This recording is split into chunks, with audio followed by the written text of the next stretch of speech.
Les voy a invitar para empezar, vamos a orar para que Dios bendiga este tiempo. Si me permiten, yo voy a orar por ustedes, chicos, para que pues Dios los guíe en este tiempo de estudio capítulo 1. Así que todos, por favor, los invito a que podamos tener este tiempo de oración.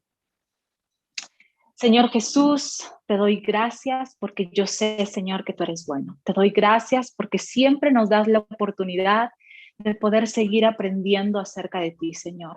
Te doy gracias porque tú nunca fallas. Te doy gracias porque nos dejaste tu palabra como la muestra de tu corazón, Señor, para poder conocerte, para poder saber qué es lo que piensas y cuál fue tu plan, Señor, para nosotros. Te damos gracias por todo lo que haces, Señor. El día de hoy yo pongo en tus manos preciosas la vida de Luis y de Irving, para que guiados por tu Espíritu Santo, Señor, ellos puedan revelar a nuestro corazón tu corazón, Señor. Que no salga de su boca nada que no provenga de tu precioso y entera sabiduría, Señor. Yo te pido que todo lo que el día de hoy ellos compartan con nosotros pueda partir nuestro corazón en dos, Señor, y que podamos salir de este grupo convictados y entendiendo claramente quiénes somos delante de ti, Señor. Tu palabra es viva y eficaz, más cortante, Señor, que cualquier espada de dos filos. Y eso es lo que queremos sentir el día de hoy, que penetre hasta lo más profundo de nuestro ser y separe todo lo que hay dentro de nosotros y revele, Señor, todas las intenciones que nuestro corazón no ha querido aceptar frente a tu presencia. Yo te pido, Señor, que el día de hoy sea un día de mucho aprendizaje, de conocernos más, de mucho dinamismo, Señor, en que tu Espíritu esté gobernando esta reunión, Señor. En el nombre precioso de tu Hijo Jesús, dejo en tus manos, Señor, la enseñanza de Irving y la enseñanza de Luis. Amén y amén y amén. Muy bien, chicos. Obviamente, no podemos empezar el libro de Romanos, porque con usted vamos a empezarlo, sin saber quién lo escribió, ¿verdad? Siempre se tiene que saber el autor. Si no sabemos de quién estábamos hablando, del autor del libro, entonces estamos empezando por el lado incorrecto. Entonces, para eso, les voy a compartir, bueno, les voy a dejar con mi amigo Irving, que nos va a hablar un poco acerca de este increíble personaje que es el responsable de 13 cartas escritas en la Biblia del Nuevo Testamento, de las 27 que encontramos. Así que les paso con Irving para que les pueda dar un alcance de quién es Pablo. Buenazo, buenazo, gracias, Yamali, de verdad, estoy muy contento, de verdad que estén aquí, chicos, siempre creo que estudiar la Biblia es un tiempo genial, de verdad, yo siento cada vez que me junto con amigos a estudiar la Biblia que el Espíritu Santo siempre se mueve, y de verdad vamos a empezar hablando con Pablo, de verdad, creo que todo el mundo ha escuchado quién es Pablo, por ahí siempre he escuchado que hay Pablo Lovers, ¿no? Que, o sea, Pablo era, creo, una de las personas que más marcó los inicios, ¿no? Del Evangelio, cuando empezó justamente la predicación, cuando Jesús dejó pues este, este mensaje para que los apóstoles también puedan predicar. Pero Pablo, me encanta su historia, porque sabemos que Pablo era una persona que era fariseo de fariseos, ¿verdad? Él cuando empezó empezó persiguiendo, y de hecho Hechos relata también que él perseguía a los cristianos. Él estaba totalmente enfurecido, estaba totalmente molesto que esos cristianos empiecen a trastornar la doctrina judía. Y era muy estratégico. De hecho, ustedes se dan cuenta de que Pablo, justamente cuando él va a Damasco para perseguir a los cristianos, porque ahí en ese pueblito de Damasco era donde estaban la mayoría de cristianos, y él era muy estratégico, él siempre buscaba la forma de poder mover las cosas, e iba, antes de conocer a Jesús, e iba justamente a ese lugar estratégico porque quería erradicar a los cristianos, quería matarlos, y es ahí donde Dios le habla, ¿no? Pero yo creo que es bueno primero entender quién es Pablo, ¿no? Pablo es hijo de judíos, ya, él nació en Tarso, por eso se le llama Pablo de Tarso, nació en la provincia de Cilicia, en la actual Turquía, ya. Pablo venía de una familia acomodada, de hecho, tenía dinero, pero no solamente eso, también él era una persona muy culta, había recibido la formación, la educación judía, De hecho, era discípulo de Gamaliel, si no me equivoco. Él, o sea, era como que top de tops, ¿no? Y era una persona muy leída, sabía 4 idiomas. Sabía hebreo, sabía latín, sabía arameo, sabía griego, imagínense. O sea, era una persona muy preparada y a la vez se puede notar cuando estudiamos el libro de Romanos que era una persona que cuando te hablaba era muy directo también en su forma de predicar el evangelio y muy conciso. Y, o sea, era muy inteligente. Era, de verdad, Pablo era un capo, ¿ya? Como decimos en Perú, no sé si en Colombia te dicen igual, pero era muy sabio, era muy directo. Y eso me encanta de Pablo. ¿Ok? Pero yo creo que Pablo es el mejor ejemplo de lo que Dios puede hacer con nuestra vida. Porque Pablo era una persona que, es más, cuando estudiamos Romanos, en algún momento él también hace un hincapié de lo que él hizo en un tiempo, ¿no? Él era fariseo, el fariseo estaba ciego, pero vemos cómo Dios transforma a una persona y mediante su Espíritu Santo y por la gracia del Espíritu Santo hizo todo lo que hizo Pablo. Otra de las cosas que me encanta de Pablo también es que él predicaba y tenía una pasión justamente por los gentiles. Él les predicaba a los no judíos, ¿no? Y Romanos justamente era un libro, o bueno, es un libro dirigido a la iglesia de Roma. Y Roma era una iglesia, pues, no sé si llamarlo cosmopolita, porque ahí había gente de muchas naciones. Y él era romano también de nacimiento, era judío, sangre judía, pero era romano de nacimiento. Y justamente cuando él escribe el libro de Romanos, él no conocía a la iglesia de Roma. La iglesia de Roma se dice, según la historia, de que se fundó con los judíos, que después del día de Pentecostés, cuando hubo todo el derramamiento del Espíritu Santo, fueron judíos que llegaron a Roma y fundaron la iglesia. Eso por tema histórico se dice que fue así.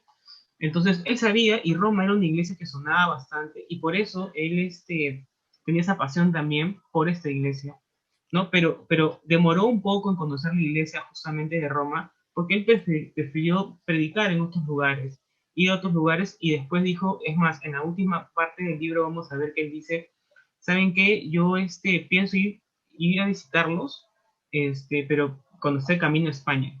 Entonces él tenía como fin eso. Era una iglesia que él quería mucho, ¿no? Y por eso escribió ese libro de Romanos. Y este libro de Romanos se destaca mucho porque en realidad muchos dicen que es como la constitución del cristianismo. Es como que uno de los libros principales que debemos conocer nosotros, porque habla de la doctrina que tenemos que conocer todos cristianos, de la justificación en Cristo. Seguramente el mismo va a comentar también, y bueno, vamos a verlo en el primer capítulo, pero vamos a ver partes donde vamos a aprender mucho cómo Cristo nos justifica, ¿no? Cómo es que la iglesia tiene que comportarse ante ciertas formas, cómo no debemos juzgar a los demás. O sea, habla de temas muy importantes y muy relevantes para nuestra vida, ¿no? Y de verdad yo creo que es un libro, creo que es uno de los más importantes que debemos de leer. De hecho, es una joya, es una obra maestra, se llama, de la literatura. Pero creo que Pablo nos enseñó bastante. Y bueno, otro dato también que me llama la atención, que Pablo lo hacía, o sea, cuando él iba a predicar no es que tomaba taxi, ¿no? Ni que se iba en tren, ni que se iba en avión, o sea, la mayoría de veces lo hacía a pie.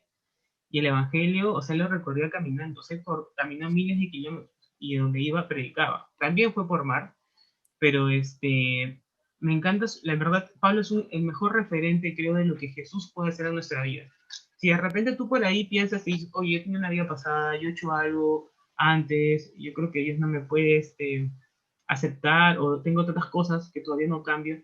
Pablo era una de esas personas, o sea, era fariseo de fariseos, conocía muy bien la ley, conocía la ley judía, conocía muy bien, pero él también era consciente de lo que Cristo hizo en su vida, porque él también estuvo de acuerdo cuando mataban a los cristianos. Y eso a veces lo atormentaba, ¿no? O sea, él no narra, es muy directo, es muy humano también Pablo al decir esas cosas. Pero pues, él es el mejor ejemplo de saber cómo Dios puede cambiar la vida, el corazón de una persona. O sea, si algún momento has dudado en la vida y dices, Dios no puede hacer nada conmigo, o Dios no puede cambiar, o estoy luchando con esto, mira a Pablo. Pablo es el mejor ejemplo de lo que fue antes y lo que Dios hizo con él, ¿no? ¿Y qué es lo que necesitó solamente Pablo? Tener un corazón dispuesto y ser intencional con Dios. Otro dato de Pablo que podemos comentar, bueno, de los viajes, creo que no es muy relevante comentarlo ahora, pero yo quisiera que nos quedemos con la idea de que Pablo era un intelectual y un estratega. de los tiempos. Era realmente un capo. Y yo creo que Dios fue muy sabio al llamarlo justamente a conocerlo, porque él fue una pieza valiosa para que el Evangelio sea predicado. Imagínense, él escribió 13 cartas, 13 epístolas. Muchos de los libros del Nuevo Testamento. ¿Cuántas joyas nos ha dejado? ¿Cuántas enseñanzas nos ha dejado? Y creo que el libro de Romanos es uno de los libros más importantes que debemos conocer, y de verdad que chévere, amigos, que estén aquí, que estén escuchando, porque Romanos es un libro de verdad muy, muy fuego. Así que los animo a que sigan adelante. Estamos empezando recién. Traten siempre de separar su tiempo para poder seguir aprendiendo de este libro tan valioso. Y bueno, ahora los dejo con mi amigo Luis para que les comente un poquito del capítulo 1. Ok, excelente, excelente. Muchas gracias, Irving. Gracias a todos por unirse. De verdad que es un honor que no merecemos. Personalmente no merezco el gran honor de poder compartir este libro que es tan importante. Es considerado la constitución del Evangelio, la carta magna del Evangelio, el libro de Romanos. Y hoy voy a dar algunas pinceladas. Sé que muchas cosas van a quedar en el aire porque sería demasiado ambicioso poder abarcar en 25 minutos a partir de ahora algo tan importante y tan trascendental como es el libro de Romanos, pero he preparado algunas diapositivas que nos van a ayudar para poder entrar en contexto, saber cuál es el origen, cuál es la razón, a quién se escribe esta carta. Así que voy a tratar de compartir. Vamos a ver. Háganme saber si se ve. Alerta de Sí, sí se spoiler. ve. Excelente. Ok. El libro de Romanos, como decía hace un momento, es un libro trascendental. Para muchos es el libro más importante del Nuevo Testamento, aparte de los evangelios, obviamente. Es el libro más importante del Nuevo Testamento. Se le conoce como la carta magna del cristianismo. Y aquí voy a dar una alerta de spoiler, porque el libro de Romanos se podría sintetizar, se podría resumir en la siguiente frase: si quieres ser declarado justo ante Dios, no puedes hacerlo cumpliendo la ley, sino únicamente a través de la fe en Jesús. Voy a decirlo en palabras más sencillas. Si quieres estar bien con Dios, no trates de hacerlo cumpliendo reglas, hazlo poniendo tu fe en Cristo Jesús. Eso es la esencia de este libro, y es un libro muy, muy interesante porque le hicieron una encuesta a muchos pastores y a muchos teólogos y les dijeron esta pregunta: si tuvieran ustedes que reducir los 66 libros de la Biblia a uno solo, ¿cuál sería ese libro? Y la mayoritaria respuesta fue que sea Romanos. Y la pregunta continuó y dijeron: ¿y si tuvieran que resumir el libro de Romanos en un solo capítulo, cuál sería ese capítulo? Y la respuesta mayoritaria fue el capítulo 8.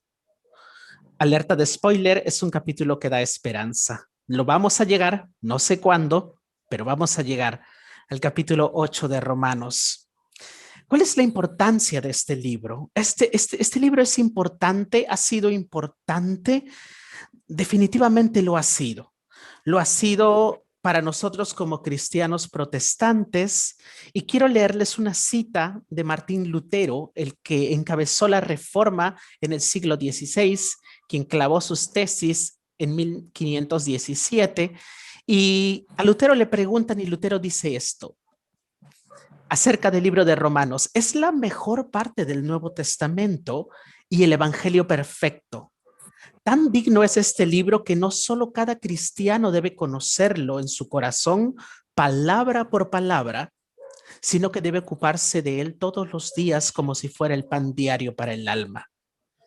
Lutero, como monje, estaba muy insatisfecho con su fe, Cuentan las crónicas que Lutero se iba a confesar y el padre le decía, ¿sabes qué, Lutero? Martín, anda a la calle, peca de verdad, porque los pecadillos que me estás confesando no son trascendentales. Y Lutero no encontraba un sentido a su fe hasta que se encuentra frente a frente con este libro que nos encara y que nos revela toda la humanidad y todas las falencias que es el libro de Romanos. Algo similar pasó con San Agustín de Hipona, quien puse una imagen allí también. San Agustín, que tenía una vida disipada, entregada a los vicios, entregado a los desórdenes sexuales. San Agustín encuentra el libro de Romanos y en palabras de él dice que este libro transformó su vida espiritual y lo llevó a ser un cristiano real y verdadero. Y definitivamente el autor de La Ciudad de Dios ha sido de gran trascendencia en la construcción de la fe. Quiero dar una cita más y es la cita del teólogo Warren Wiersbe. Es un maestro de la Biblia, teólogo, pastor. Él dice esto acerca del libro de Romanos. Él dice, si un estudiante de las Escrituras quisiera dominar un libro de la Biblia, que sea Romanos. Un entendimiento de este libro es la llave para abrir toda la palabra de Dios. Quise poner un caso más y es el caso de un teólogo, historiador, escritor, traductor, intelectual que yo admiro mucho, cristiano, llamado César Vidal, un español muy inteligente, y él estaba estudiando en la universidad y se le ocurrió estudiar griego porque habla muchos idiomas y él dijo, bueno, ya que estudié griego tengo que practicar mi griego, pero no puedo practicarlo con nadie. Voy a buscar un libro en griego y el libro que encontró fue el libro de Romanos. Y él cuenta que al llegar al capítulo 4, él dijo, yo necesito juntarme con gente que crean exactamente lo que dice este libro. Y descubrió que los cristianos somos quienes creemos lo que dice ese libro y se volvió cristiano y sigue produciendo gran literatura cristiana hasta hoy en día. El libro de Romanos es un libro muy importante. Yo no quiero hacer desmedro de otros libros porque creo que toda la escritura es inspirada por Dios y es útil para la enseñanza y para guiarnos, pero este libro es trascendental y vamos a ver por qué es tan importante. Vamos a empezar a dar un contexto acerca de la carta a los romanos. Esto es una epístola, es una carta. Ya no se usan mucho las cartas, ni siquiera las cartas de amor, pero esta es una carta y esta es una carta algo distinta, porque las cartas de Pablo no eran tan extensas. Algunas de ellas tenían 2,000, 3,000 palabras y en el libro de Romanos encontramos 16 capítulos, casi 9,000 palabras y vamos a ver por qué es tan importante. Hermano Luis o Luis, como quieras llamarme, prefiero que me digan Luis nada más. ¿Cuál es el tema de este libro? ¿Cuál es el tema del libro de Romanos? El regalo de Dios. La justificación ante Dios es un regalo. Probablemente en tu vida has recibido muchos regalos. Yo he recibido regalos grandes, regalos pequeños, regalos costosos, regalos bastante baratos, regalos de gran trascendencia, pero tú y yo hemos recibido un regalo de un valor incalculable, de un precio inagotable, que es la justificación, estar bien con Dios. Y este libro trata de ese regalo que ni tú ni yo debemos olvidar. La fecha de este libro, ¿cuándo se escribió este libro? Bueno, muchos dicen que se escribió en el año 57, otros lo datan en el año 58 después de Cristo, 59. Fue después de que acaba el libro de los Hechos, es decir, en el tercer viaje misionero de Pablo y antes de la destrucción de Jerusalén que se diera en el año 60 con el emperador Claudio. Entonces, este libro se ha escrito allí en ese intermedio.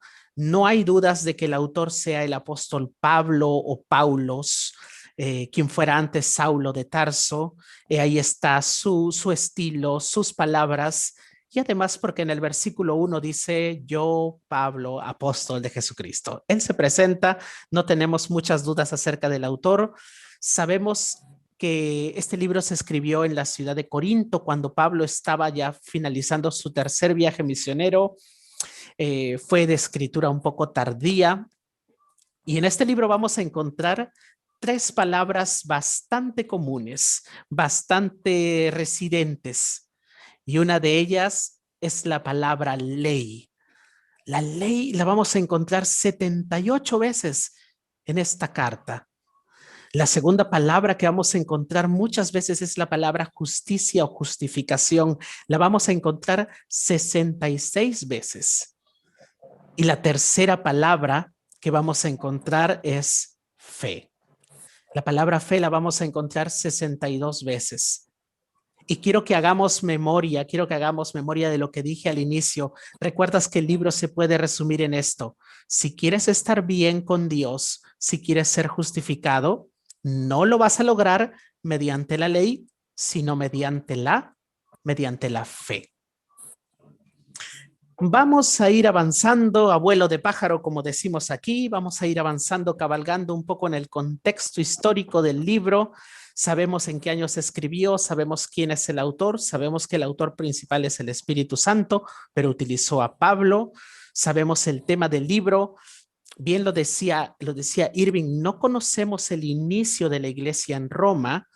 Tenemos sospechas de que en el día del Pentecostés, en Hechos capítulo 2, dice que cuando desciende el Espíritu Santo, habían romanos que vivían en Jerusalén, y luego vemos a Pedro predicando y 3,000 personas convirtiéndose ante esa predicación, y definitivamente algún romano debe haber escuchado la predicación de Pedro y haberse convertido. Pero sabemos que la iglesia en Roma es una iglesia que nació con judíos y con no judíos, es decir, con gentiles. Quiero darles un dato interesante, porque después de la resurrección de Jesús empieza un delito que hasta ese momento no se conocía, que era el delito de aquellos que robaban tumbas para engañar a las personas. De hecho, esa es la explicación que los judíos dan hasta el día de hoy acerca de la tumba de Jesús. Dicen que alguien robó el cuerpo para hacerles creer a todos que resucitó.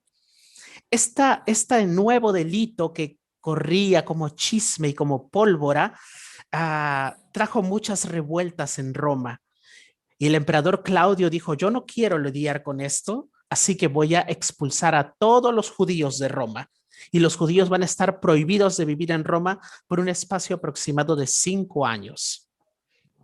Cuando los judíos regresan después de esos 5 años, encuentran a una iglesia bastante gentil, encuentran a una iglesia bastante antijudía, y los judíos regresan a Roma, y los romanos que ya estaban allí empiezan a tener ciertas diferencias, y los judíos decían: tienen que circuncidarse. Los gentiles de la iglesia de Roma decían: pero ¿qué cosa es la circuncisión? Los judíos decían: pero tienen que comer kosher, tienen que comer comida aprobada, no mezclar la leche con la carne, no mezclar animales que tengan cosas magulladas, o animales, no comer mariscos, no comer cerdo. Y los gentiles decían: pero no tienen nada que ver. Los judíos decían: tienen que guardar el Shabbat, y los gentiles decían: no, el Shabbat no tiene nada que ver, los días son todos iguales. Y entonces vamos a encontrar una iglesia con mucha tensión, una iglesia con muchas controversias. Y Pablo, en medio de esto, decide escribir esta carta. Y la escribe para 3 tipos de personas que habían en la iglesia de los romanos: para los paganos, para los gentiles. La escribe para los moralistas, para los que les gustaba hacer sus propias reglas, y la escribe para los religiosos, para los que les gustaban las tradiciones. Entonces, este es el contexto: una iglesia mezclada con controversia, en donde hay muchos legalistas, donde hay muchos que tienen muchas tradiciones, donde hay otros que no las entienden y no se quieren acatar. Este es el contexto en el que Pablo escribe esta carta. Y voy a hablar acerca de la estructura del libro, pero alerta de spoiler: si ustedes buscan en internet, hay muchas maneras de dividir el libro. Van a encontrar que lo dividen en 6 partes, en 5 partes, en 3 partes, algunos en una sola parte, pero esta estructura me pareció bastante sencilla. La primera parte del libro habla de la ira de Dios, del capítulo 1 al capítulo 3. Hasta el capítulo 3, chicos, vamos a estar fritos.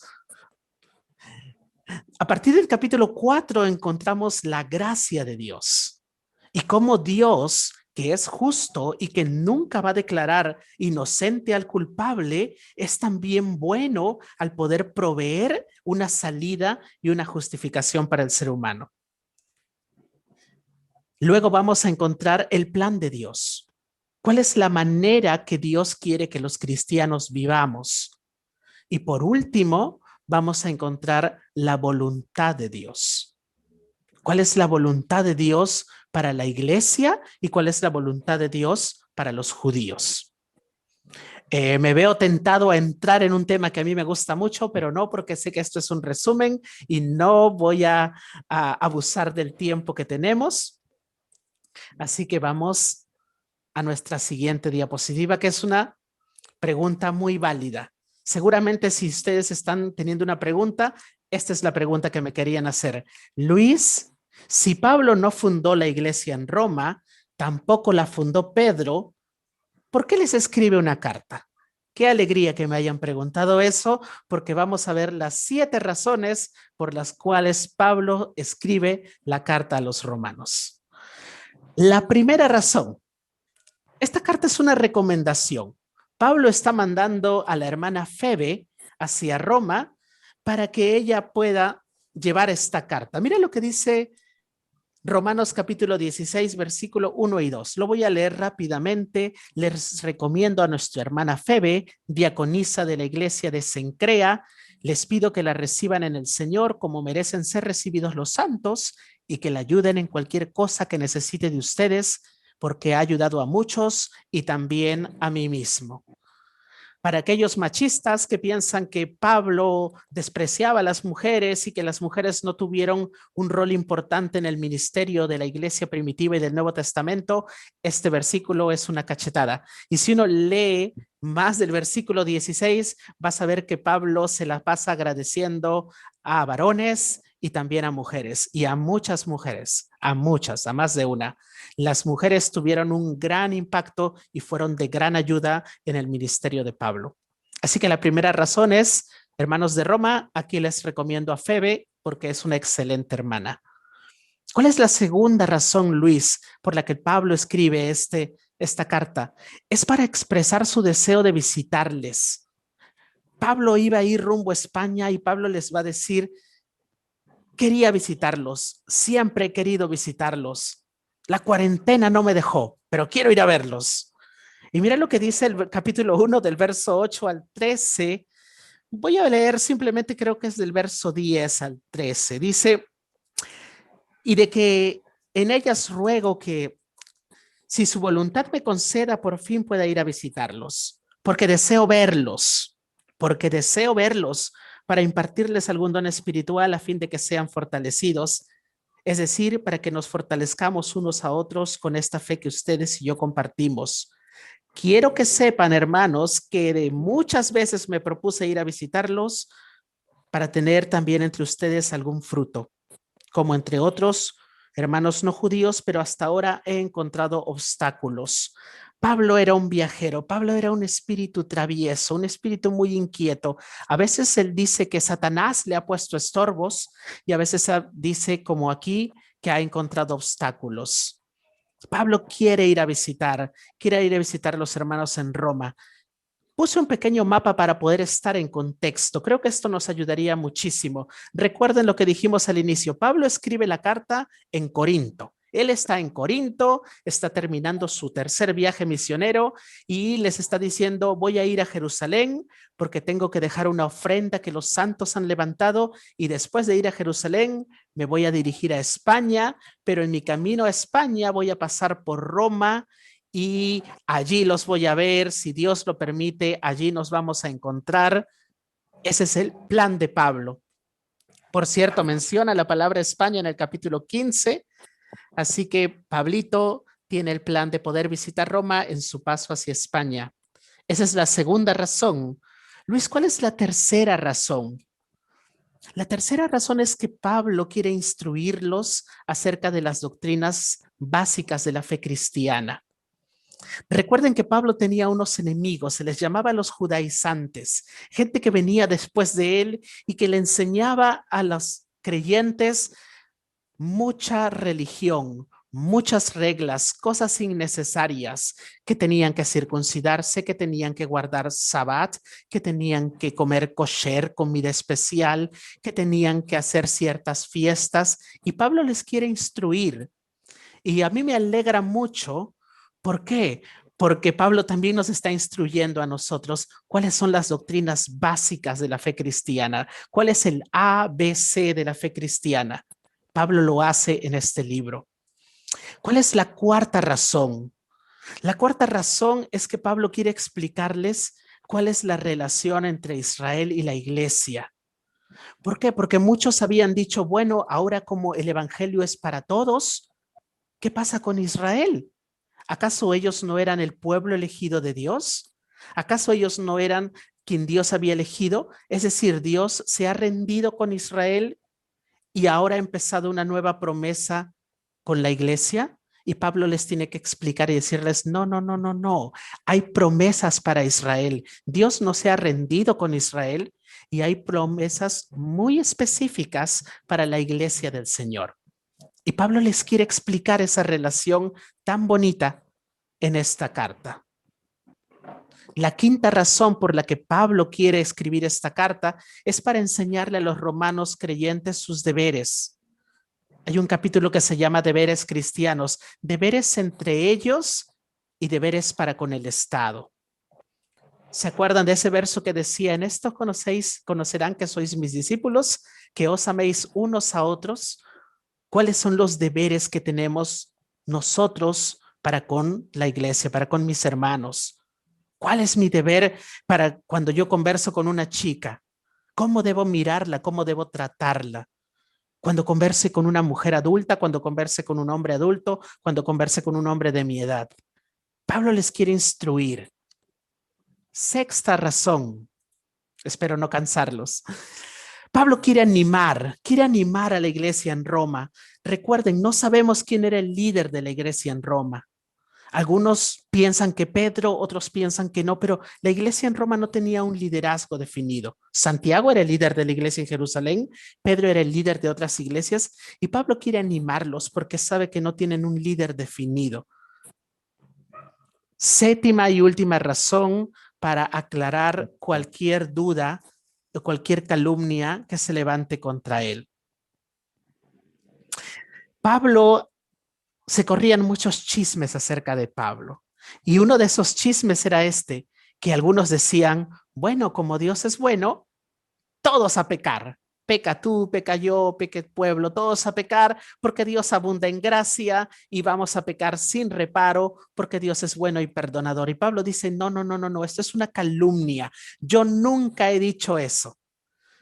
Mira lo que dice Pablo en el capítulo 3, versículo 8, dice, ¿y por qué no decir hagamos males para que vengan bienes? Así nos calumnian algunos que afirman eso, que eso es lo que enseñamos. Estas personas se tienen bien merecida la condenación. Pablo quiere aclarar, no, mis hermanos, no, no, no. Dios es bueno y perdonador, pero eso no nos da carta libre para pecar sin reparo, desmesuradamente. Entonces ya sabemos cuál es la razón por la cual escribe Pablo, para enseñar, para explicar, para animar, para aclarar dudas. Y es por eso que esta carta es una carta bastante trascendental.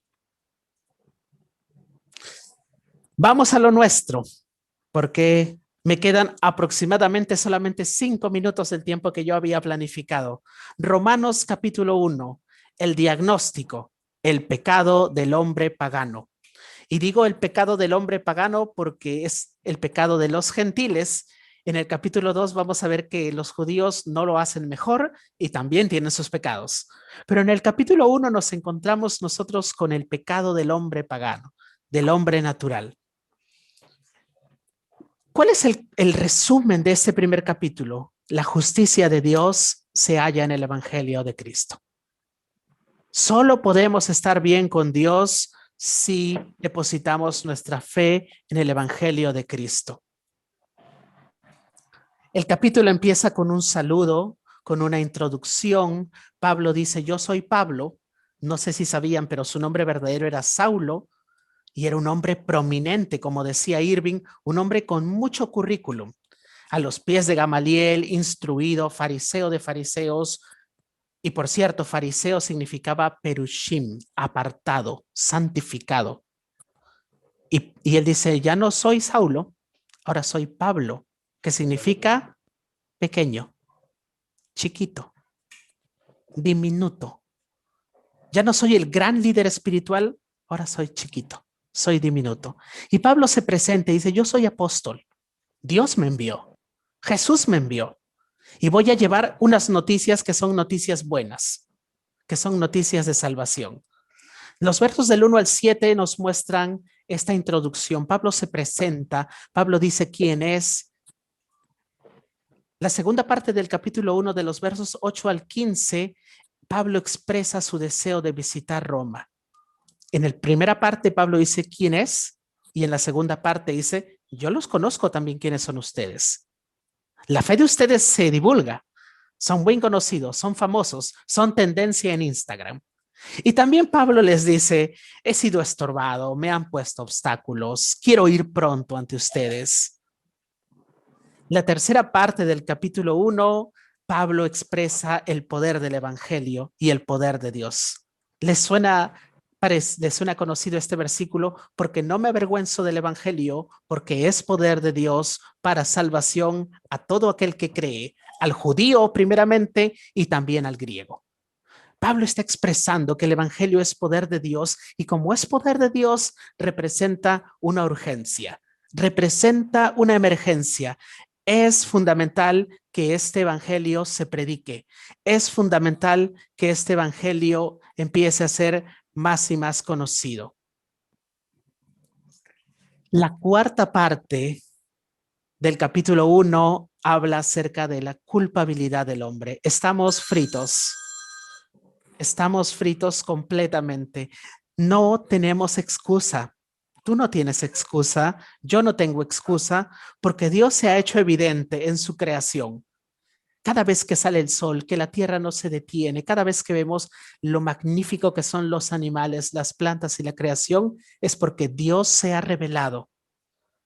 El hombre no tiene excusa y además Dios ha dotado al hombre de una conciencia. Y cada quien, seas cristiano, musulmán, budista, islamista o adores a Krishna, empiezas a tener una conciencia y sabes qué es lo bueno y qué es lo malo.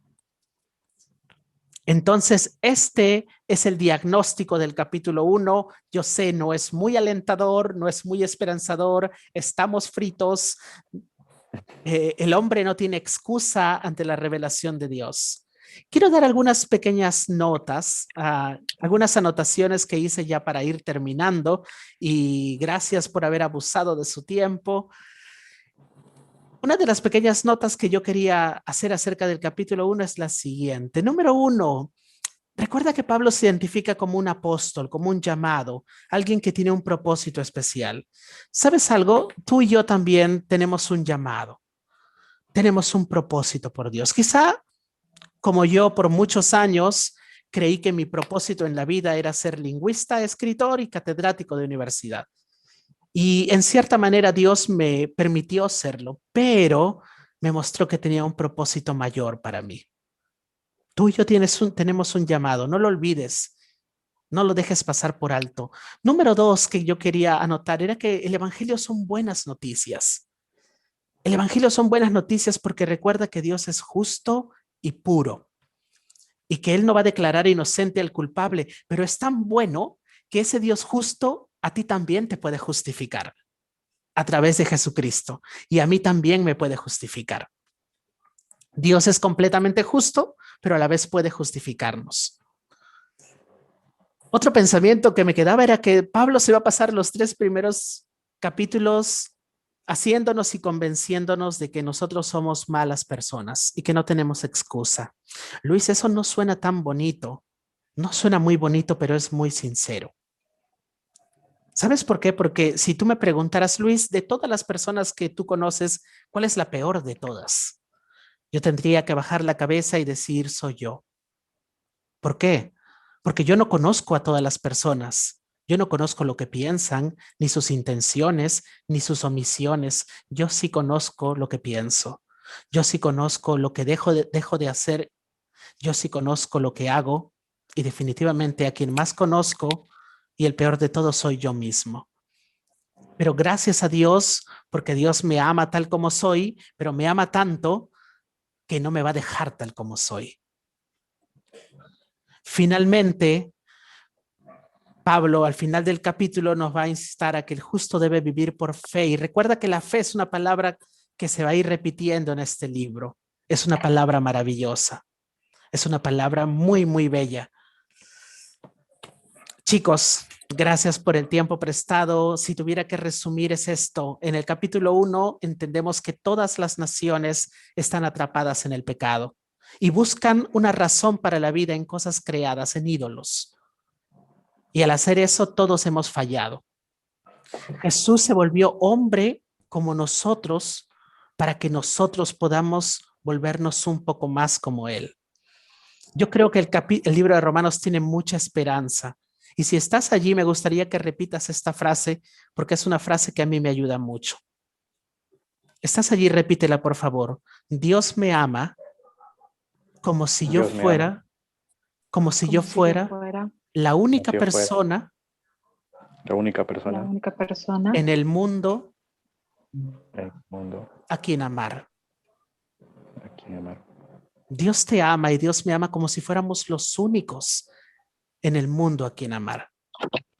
Y este es el trasfondo de este libro que nos llena de esperanza y nos llena de tanta alegría. Aunque lo vamos a sufrir un poco al inicio, se los advierto, pero es un libro bastante hermoso.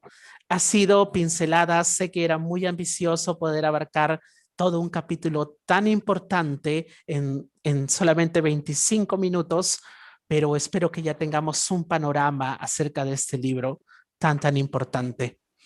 ¿Qué tal si le damos gracias al Señor por este pequeño estudio y luego vamos con todas las preguntas y los comentarios? Porque quizá no hay muchas preguntas, quizá quieres compartir algo y eso está muy bien.